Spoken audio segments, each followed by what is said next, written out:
Então, sejam todos bem-vindos, né? Mais uma vez a nossa aula. Eu tô morrendo de saudade de vocês.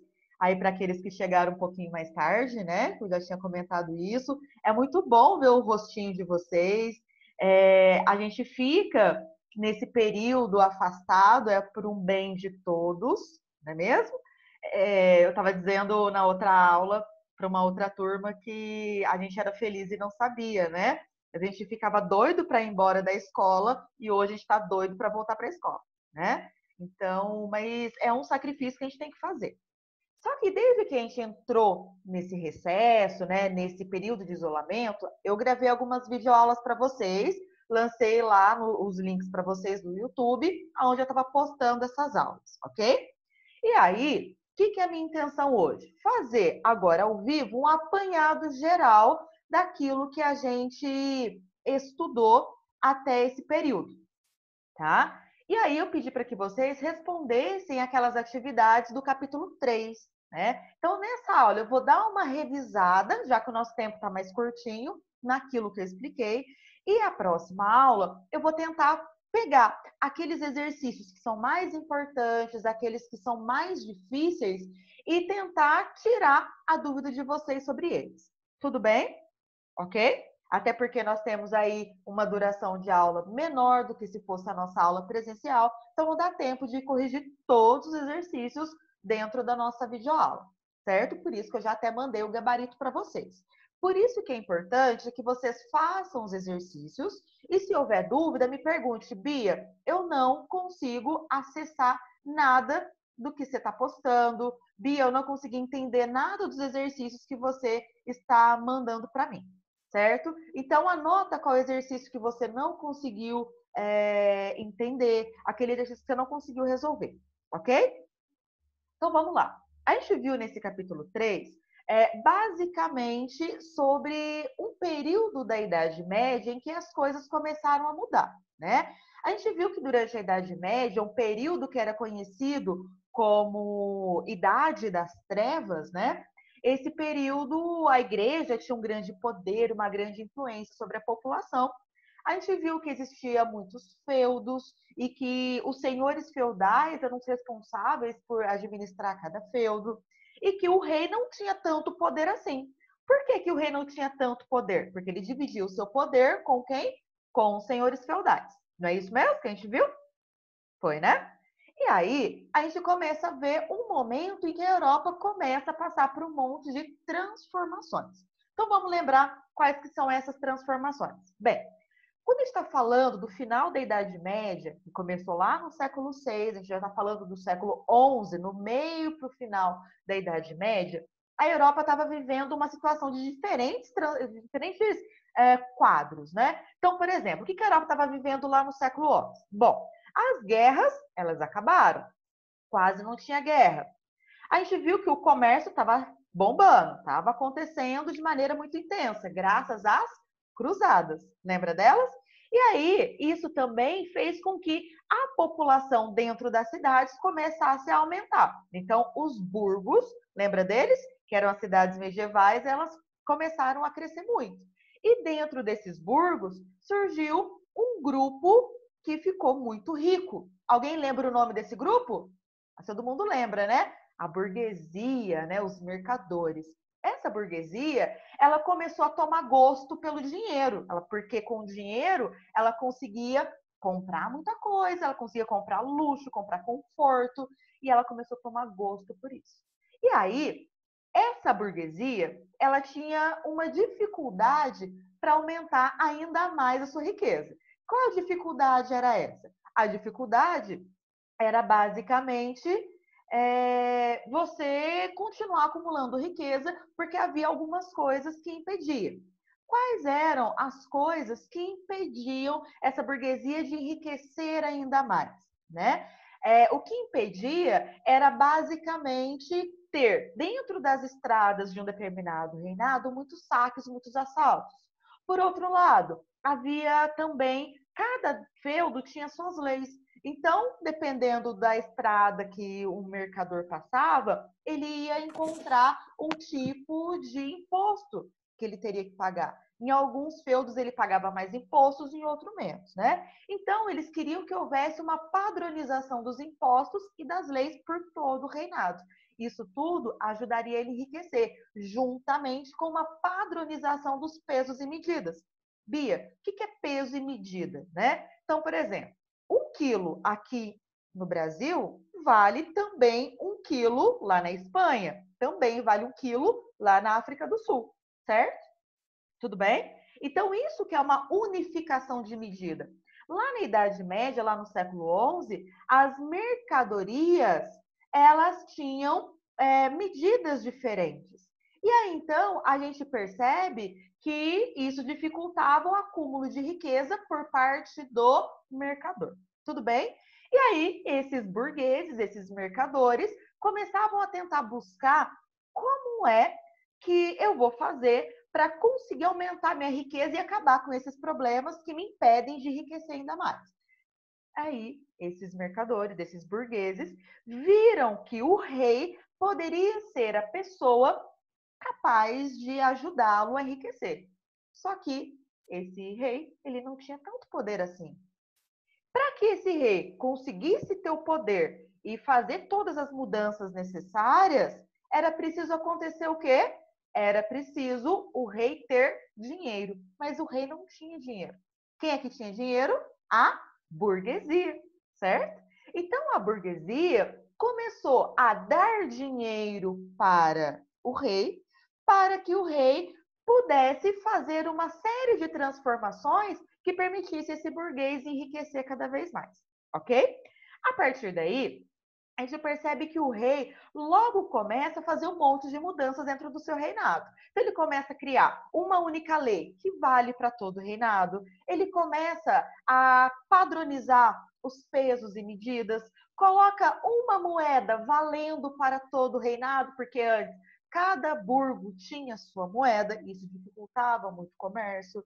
Ele começa agora a colocar um imposto onde todo mundo dentro do seu reinado deveria pagar, imposto padronizado. E isso tudo acaba possibilitando a população burguesa enriquecer cada vez mais, certo? E aí, quando o rei ele começa então a ganhar cada vez mais dinheiro, ele de certa forma enfraquece o poder dos senhores feudais, certo? Porque o senhor feudal, ele não tem mais o direito de colocar qualquer lei que ele quiser dentro do seu feudo.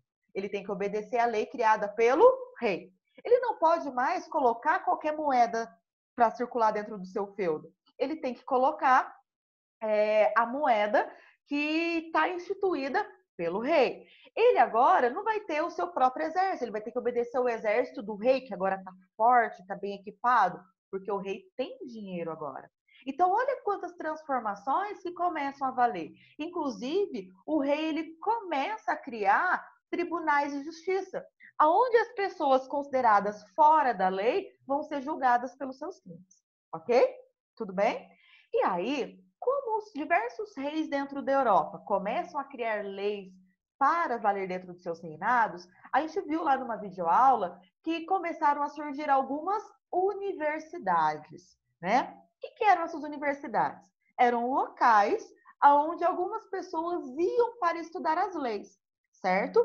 E aí, essas leis, elas seriam estudadas por essas pessoas para poder ver se os cidadãos comuns tinham direitos e qual seria a pena para que essas pessoas seriam julgadas, né?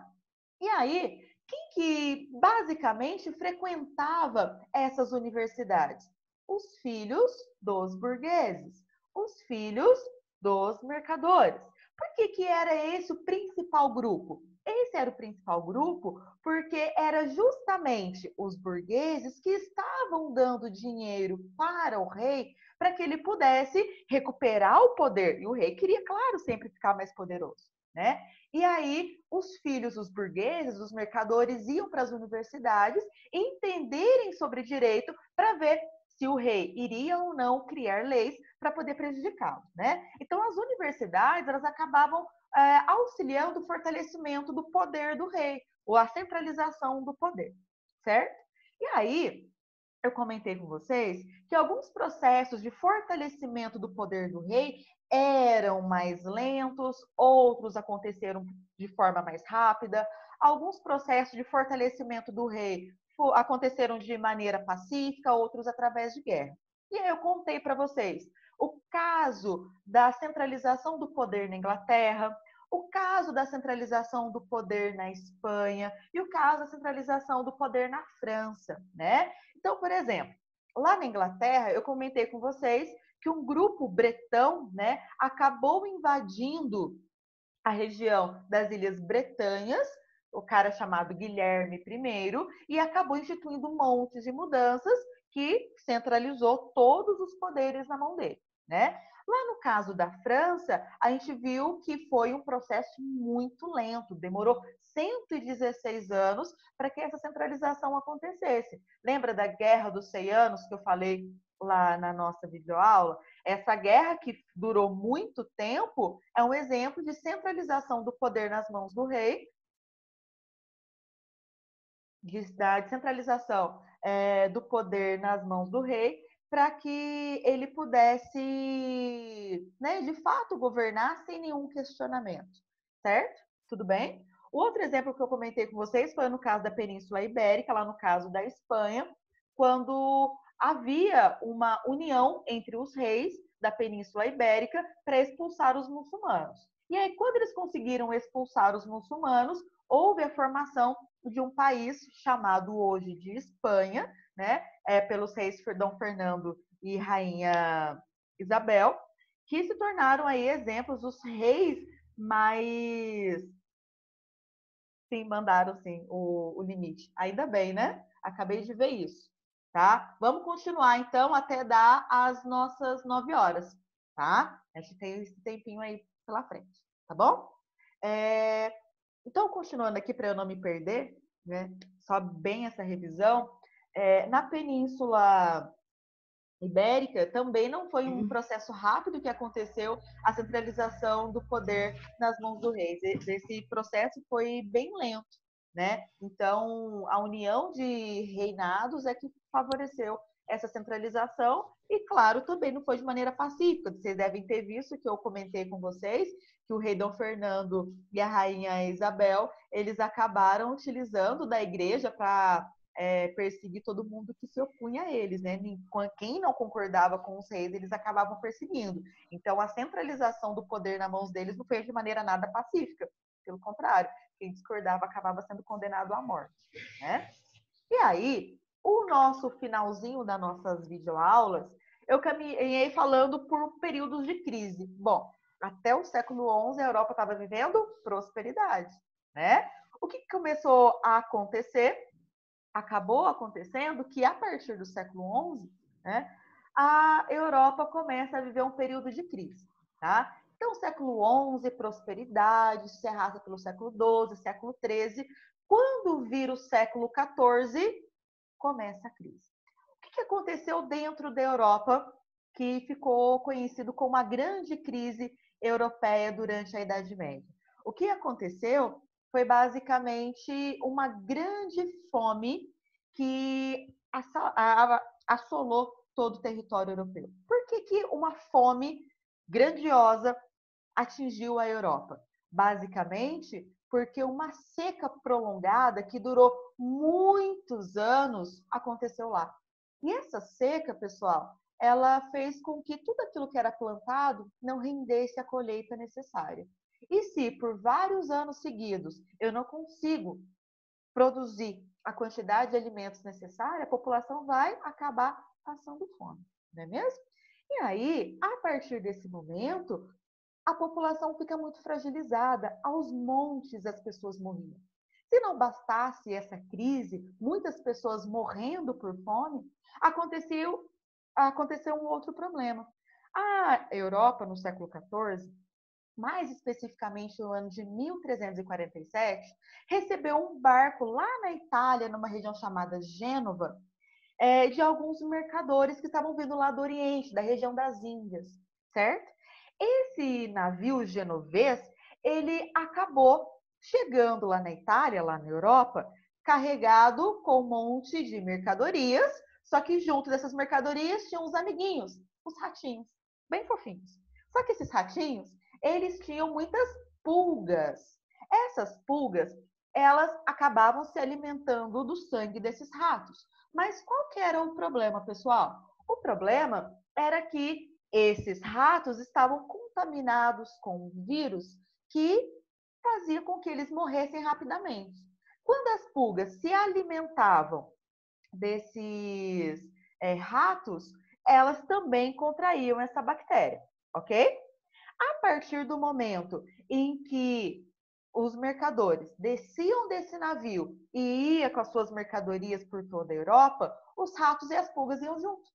E aí, as pulgas não se alimentam apenas do sangue dos ratos, se alimentam de qualquer ser vivo, inclusive nós, seres humanos.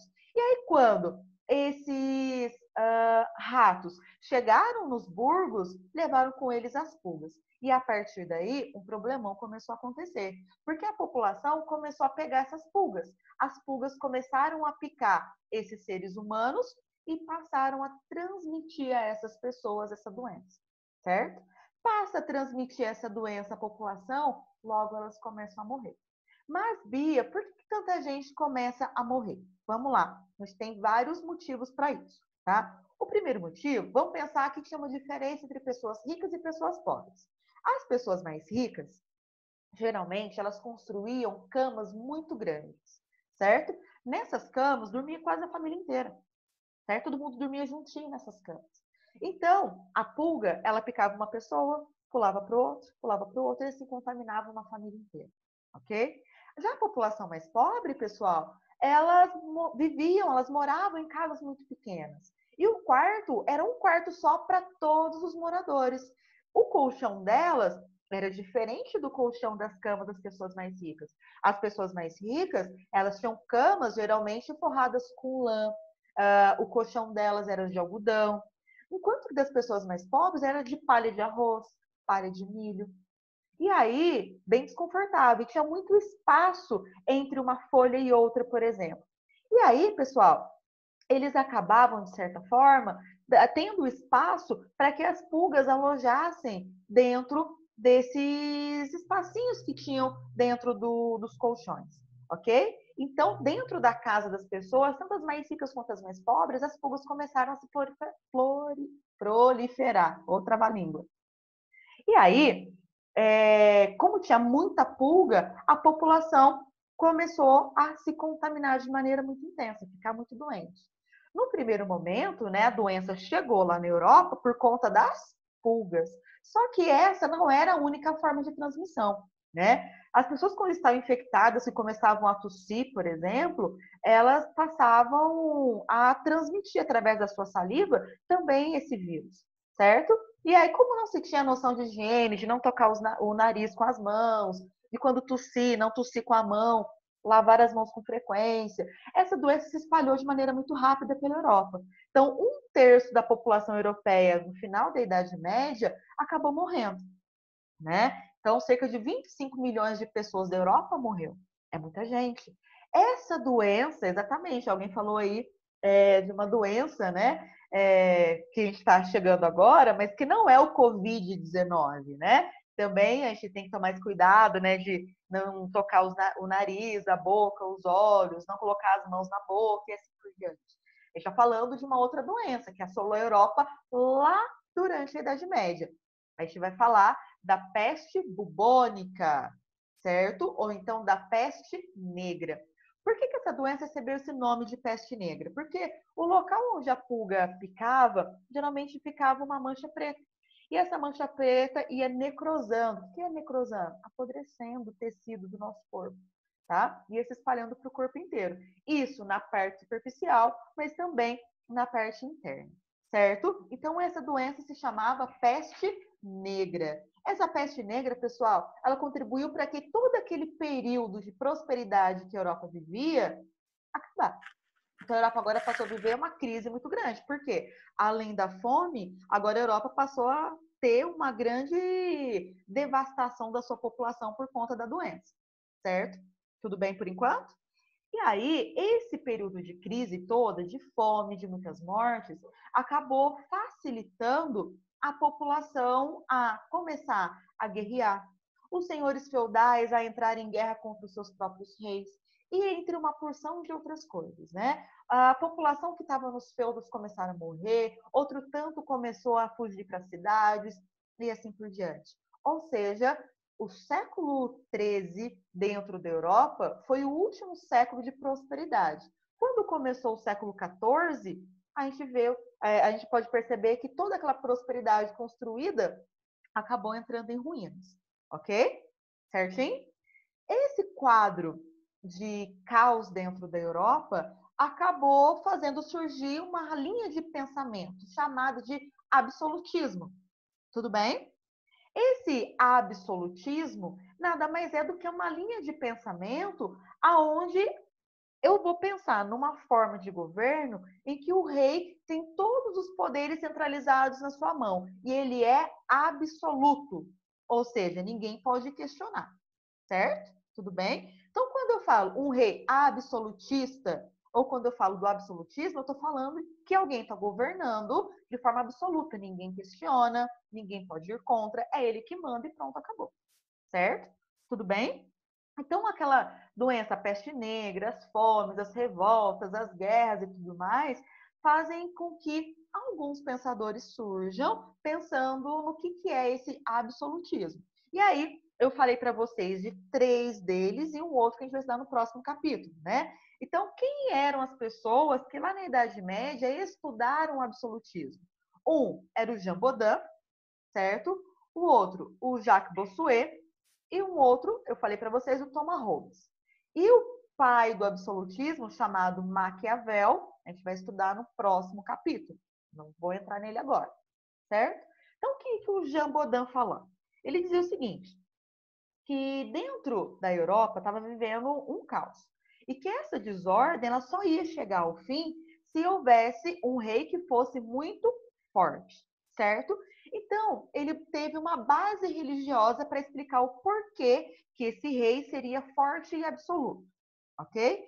Então, quem que era esse Jambodão? O que ele falava? Bom, esse rei, ele teria o seu poder concedido por Deus, certo? Então, é Deus que enviou esse rei para governar todo mundo e acabar com toda essa desordem. E já que essa pessoa foi nomeada por Deus para governar as pessoas, ela não deveria receber ordens e nem instruções de ninguém, certo? Então, esse rei, esse monarca, ele deveria jurar fidelidade apenas a quem? A Deus. Aqui na Terra, ele não deveria jurar fidelidade a ninguém, ok? Tudo bem? O Jacques Bossuet, ele também baseou a sua teoria num fundamento religioso. Então, Jacques Bossuet dizia que todo o poder do rei deveria vir de Deus. Então, o seu poder deveria ser ilimitado e incontestável. Beleza? Ou seja, o Jacques Bossuet dizia que, basicamente, o rei poderia fazer o que ele quisesse. Aí, o outro, Thomas Hobbes, ele, pessoal, não utilizou de base religiosa para dizer que o rei poderia ter poder absoluto, ok? Ele dizia o seguinte, que a população da Europa viveria numa guerra de todos contra todos se não houvesse um rei forte. Para ter um rei forte, as pessoas todas do reinado deveriam concordar em ser governadas por aquela pessoa. E aí essa pessoa deveria garantir a segurança, garantir a paz para todo mundo, certo? E tudo aquilo que aquele rei fizesse não poderia ser questionado porque a população aceitou a ser governada por ele, certo?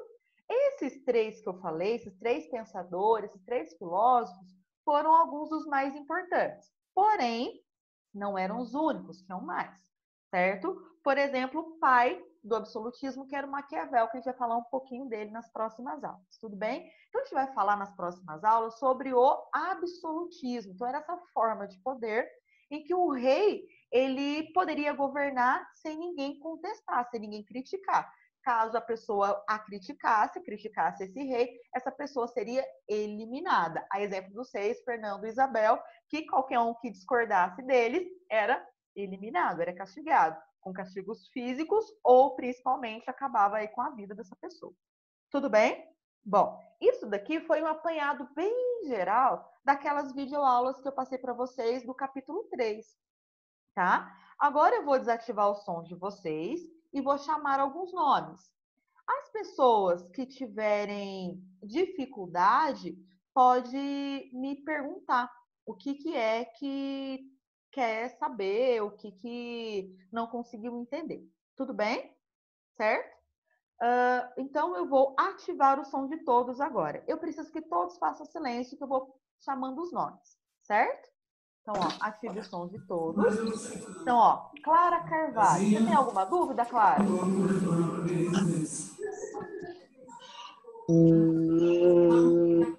Não? Clara Carvalho, tem nenhuma dúvida? Vou passar para o próximo. A Luísa Cássia. Luísa, você tem alguma dúvida? Fica alguma coisa de novo? Não, obrigada. A Malu. Malu, tá com Também alguma não. dúvida? Não? Não. Pedro Bergman. Não. Não? Vinícius? Não. Não. Ana Luísa? Ana Luísa? Tá me ouvindo? A Antonella? Não. Antonieta? Não. Ô, Lu, para de mexer com o baixo, velho. O Antônio, tem alguma dúvida? Arthur, tá com alguma dúvida? É a porra, Bia. Quem? Agora eu me perdi. Quem? Antônio? Ó, Ana Luísa Arthur. saiu da reunião.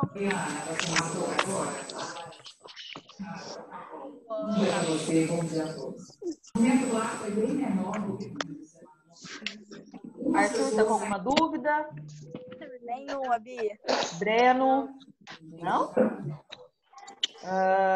Davi? Não. Gabriel? Giovana? Não. Não? Tá no jornal do bom. Tem duas Giovana. Giovana Coelho e Giovana Oliveira. Pra mim, não. Tá. Rafael Giovanetti? A Isabela Rocha? Não. Isadora Furtado? Não. Esse It garoto, eu não sei quem que é. Quem que é o It garoto? Não. O Lucas. Ah, o Lucas. Quem mais? A Júlia? Alguma dúvida, Júlia? Não. Certeza? Tava dormindo. Tá depois da Júlia. Larissa, alguma dúvida? Não. Pessoal, aqui é como se fosse uma sala de aula, tá? Vocês têm que me perguntar. Letícia, alguma coisa? Letícia? Não? Esse Luiz, é o Luiz Felipe? Sim. Luiz, alguma dúvida? É o Dino. Não. Não? A Luísa? Não. Quem que é esse Marcelo? Sei lá. Vocês não chamaram o Marcelinho, né, velho? Marcos, alguma dúvida, Marcos? Chega aí. Suave, rapaziada. A Maria Clara Barbosa? A Maria Vieira? Não. Matheus? 14. Não. Não? Pedro Bergman? Já perguntou. É que tem Pedro dois Gaioto? É que tá movimentando aqui. É que um Renato? Dois Pedro Alguma Berg? dúvida? Tem na apostila a explicação do absolutismo? Tipo, Tem definição ou tudo, não tem? tem tudo. Nada que eu estou falando aqui não tem na apostila, tem tudo. Inclusive, meninos, eu recomendo que vocês não fiquem só nas minhas explicações. Leiam a apostila também. Certo? A Isabela Freire. Alguma dúvida? Não. Não? Maria Luísa, já perguntei. Enzo, alguma dúvida? Giovanete, velho. Enzo, Professor. alguma dúvida? Não, nenhuma. Giovanete. Bia. De silêncio de todos para conseguir Tá ouvir. dormindo aí? Professor, o Bossuet, ele era Ele é o quê? Bossuet, ele era quem? Era um Ó. rei? Não. O Jean Baudin, o Jacques Bossuet, o Thomas Hobbes e o Maquiavel eram filósofos, tá? Eles eram filósofos que escreveram sobre Deus, o Valete. absolutismo. Tudo bem? Entendi. Certo? Então, eles escreviam, por exemplo, o Jacques Bossuet, por exemplo, ele defendia que o rei ele poderia ter poderes absolutos incontestáveis porque foi Deus que enviou para governar, certo? Já o Thomas Hobbes, ele dizia que a pessoa que iria governar poderia governar sem ninguém questionar, justamente porque a população concordou em ser governada por ele. Tá? Então, citei agora 2 exemplos de filósofos que defendiam o absolutismo. O Thomas Hobbes, ele não utilizava base religiosa, já que Bossuet defendia por base religiosa. O que é essa base religiosa que eu estou falando? Deus.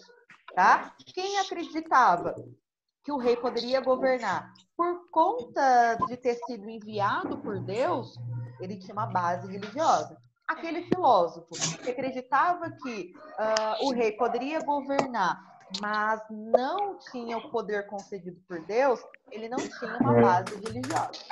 Ok? Entendeu? Bia, Entendi. Pois não.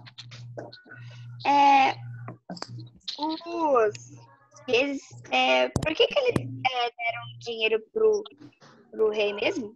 Os burgueses, porque é o seguinte, quando começou a formar o burgo, ele começou a ganhar muito dinheiro, né, com as atividades de comércio, não é isso que a gente viu? E aí, eles começaram a acumular muito dinheiro e começaram a ter gosto pelas coisas que o dinheiro poderia oferecer, como, por exemplo, ter a possibilidade de ter mais alimentos, ter móveis mais confortáveis, ter luxo. Isso para o mercador, para o burguês, era muito bom. Então, ele queria cada vez mais dinheiro para conquistar mais essas coisas. Só que, dentro da Idade Média na Europa, algumas coisas impediam ele enriquecer ainda mais. Como eu comentei, padrão de peso e medida diferente em cada burgo, moedas diferentes, muitos roubos, furtos, saques nas estradas. Cada senhor feudal julgava os crimes de jeito, né? E aí eles precisavam de fazer com que, dentro de um reinado todo, houvesse formas de que ele pudesse comercializar suas mercadorias sem que houvesse prejuízos para ele. Quem que seria a pessoa que ajudaria esse burguês a conseguir fazer tudo isso? O rei. O rei, para conseguir fazer tudo isso, precisava de dinheiro. Só que o rei não tinha. Então, para dar poder suficiente para o rei conseguir fazer isso, ou seja, padronizar as moedas, impostos, leis, julgar os crimes e assim por diante, o rei precisava de dinheiro. E aí, então, os mercadores passaram a dar dinheiro aos reis para ajudá-los a enriquecer. Tendo tudo isso padronizado, eles conseguiram enriquecer bastante. Por isso que os burgueses davam dinheiro aos reis. Ok? Professor, eu não entendi uma coisa. O absolutismo, o rei, ele tinha que jurar a Deus, não era? Não Mas então ele não necessariamente. dependia da igreja? Absolutismo, Renato, escuta, absolutismo é uma forma de governo em que todos os poderes estão na mão do rei, certo? Alguns reis acreditavam que tinham sido enviados, escolhidos por Deus para governar o povo, certo? Outros não. Outros governavam com todos os poderes nas suas mãos, mas com apoio da população. Ele não era considerado um enviado de Deus, ok? Mas então o absolutismo ele podia ser forçado ou por meio do acordo? Isso, exatamente. Aí existiam alguns filósofos. Alguns filósofos tinham base religiosa, outros não. Por exemplo, Thomas Hobbes, ele tinha uma base não religiosa, porque havia um acordo da população que aceitava ser governado por outros povos, por outro rei, Mas certo? Enquanto que o Jacques Bossuet defendia que os reis, estou falando, que os reis, eles seriam enviados por Deus. Fala, Renato. Mas era só filósofo que era rei absolutista? Não. Os filósofos não eram reis, certo? Eles eram pensadores. Então, imagina aqui o seguinte. As nossas 2 turmas do 7º ano é um reinado, ok? Eu sou a rainha, certo? E aí, eu vou escolher o Davi, por exemplo. O Davi é um filósofo da época. O Davi é, por exemplo, o nosso rei? Não, a rainha sou eu, certo? Mas ele vai defender que eu posso governar do jeito que eu quiser, porque eu fui enviada por Deus. Então, isso é uma base religiosa, ok? E aí, a gente tem dentro do nosso reinado uma outra filósofa, que é a Larissa, por exemplo, ok? E aí, a Larissa, ela fala o seguinte, olha, a Bia pode fazer o que ela quiser no nosso reinado, porque nós todos concordamos que ela pode nos governar, garantindo segurança, paz, prosperidade para nós todos, tá? Então, eu sou a rainha. O que eu vou acreditar, o que eu vou defender para eu governar todos, ou pode ter uma base religiosa ou não. A base religiosa é quando eu acredito que eu fui enviada a Deus para governar. Ok? Agora, quando é um acordo, é quando todo mundo concorda em ser governado por mim. Só que depois que todo mundo concordou, ninguém pode questionar o que eu vou falar. Certo? Bia, Oi. em relação tipo, os plebeus, eles nunca percebiam por causa que eles morriam em servos, massa. né? Plebeus era na Roma Antiga. Os servos. Os servos. O Antônio mandou, você pode falar. O Antônio tá mandando, você pode tá com perguntar. Eu No tô ouvindo, chat. é o Gabriel, não é? Que tá falando? Agora? O Antônio, eu acho. O Antônio tá perguntando pro chat. É o Antônio. Ah, então fala. Antônio. Ah, Posso continuar falando? pode, Nenhum, Gabriel. não pode. Primeiro o Gabriel e depois o Antônio fala. Pois não, Gabriel. Tipo, os plebeus nunca percebiam por causa... Os servos, negra, por causa que eles viviam na sujeira, eles morriam em massa, não é? Mas os nobres, como que eles sofriam da peste? Tipo, os nobres, os seis, assim. Luiz. Ó, quando a gente vai falar da peste bubônica, a peste bubônica, ela não escolhia se você era rico, se você era pobre, tá? A contaminação, ela era muito geral. Lembra que a gente viu como que eram os burgos, que não tinha saneamento básico, que a população jogava o pinico pela janela, lembra disso? Então, higiene quase zero dentro da Europa, né? Então, os ratos era quase que um membro da família, né? Eles viviam ali junto com a pessoa dentro de casa.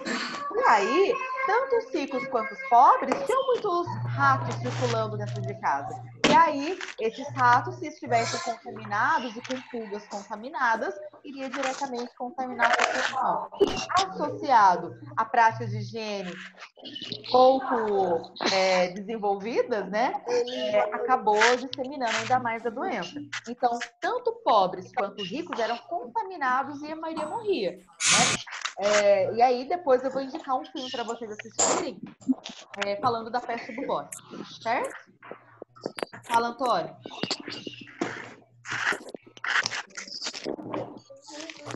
Antônio?